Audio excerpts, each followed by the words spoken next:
एक सवाल पूछता हूं आपसे। आप दिन में कितनी बार बिना किसी कारण के बेचैन हो जाते हैं?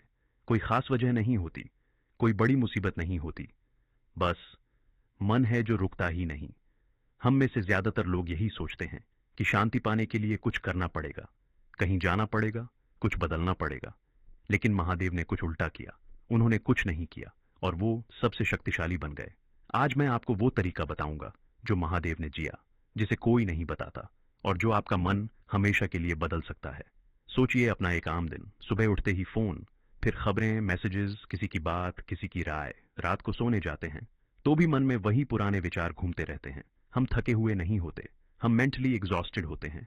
और इस थकान की वजह कोई बाहरी नहीं है, वजह है हमारा मन। मन एक ऐसी नदी है जिसमें हर पल लहरें उठती रहती हैं। कोई लहर गुस्से की है, कोई चिंता की, कोई किसी पुरानी बात की, कोई भविष्य के डर की। और हम उन लहरों को रोकने की कोशिश करते रहते हैं, लेकिन नदी को हाथ से रोका नहीं जाता। तो फिर क्या किया जाए? महादेव का जवाब है, साक्षी बनो। मनोविज्ञान में एक कॉन्सेप्ट है, कॉग्निटिव डिफ्यूजन। इसका मतलब है अपने विचारों से डिस्टेंस बना लेना। यानी विचार आपके हैं, लेकिन आप वो विचार नहीं हैं। जब आप गुस्से में होते हैं तो आप सोचते हैं, मैं बहुत गुस्से में हूं। लेकिन एक ट्रेन्ड माइंड कहता है, मेरे अंदर गुस्से का एक विचार आया है। ये छोटा सा फर्क जिंदगी बदल देता है। जब आप खुद को विचार से अलग देखने लगते हैं तो विचार आप पर हावी नहीं होते। आप नदी नहीं रहते, आप नदी के किनारे बैठे एक ऑब्जर्वर बन जाते हैं। और यही है महादेव का तरीका। उन्हें संसार का सबसे बड़ा योगी इसीलिए कहा गया है, क्योंकि वो हर चीज के बीच में रहकर भी किसी चीज से हिले नहीं। तांडव भी उन्हीं का, समाधि भी उन्हीं की। ये विरोधाभास नहीं है, ये मास्टरी है।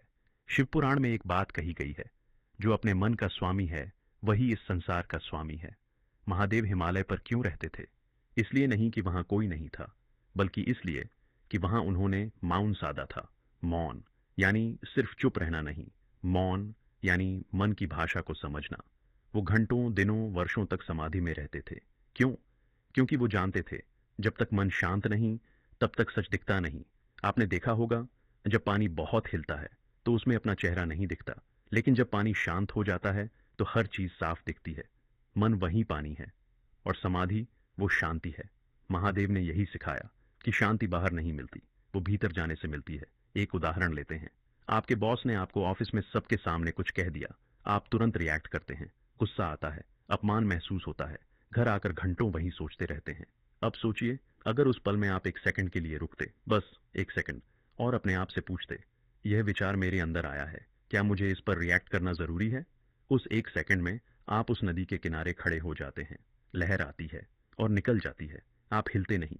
यही है महादेव का तरीका। रिस्पॉन्ड करो, रिएक्ट नहीं। और यह एक दिन में नहीं आता। इसके लिए एक चीज चाहिए, अभ्यास। जब आप रोज सिर्फ 10 मिनट अपने मन को ऑब्जर्व करना शुरू करते हैं, बिना जजमेंट के बस देखते रहते हैं, तब एक अजीब चीज होती है। विचार कम नहीं होते, लेकिन आप उनसे डरना बंद कर देते हैं। और जिस दिन आप विचारों से डरना बंद कर देते हैं, उस दिन से मन शांत होना शुरू हो जाता है। यही ट्रांसफॉर्मेशन है। यही वो बदलाव है जो महादेव की साधना में होता था। वो संसार से भागे नहीं, उन्होंने संसार को अपने अंदर जगह दी, और फिर भी डिगे नहीं। आप भी यही कर सकते हैं। तो अब क्या करें? 3 काम। पहला, साक्षी दृष्टि। हर सुबह 5 मिनट बस बैठिए, आंखें बंद कीजिए। जो भी विचार आए उसे देखिए, उसे लड़िए मत, उसे जज मत कीजिए, बस देखिए, जैसे आकाश में बादल देखते हैं।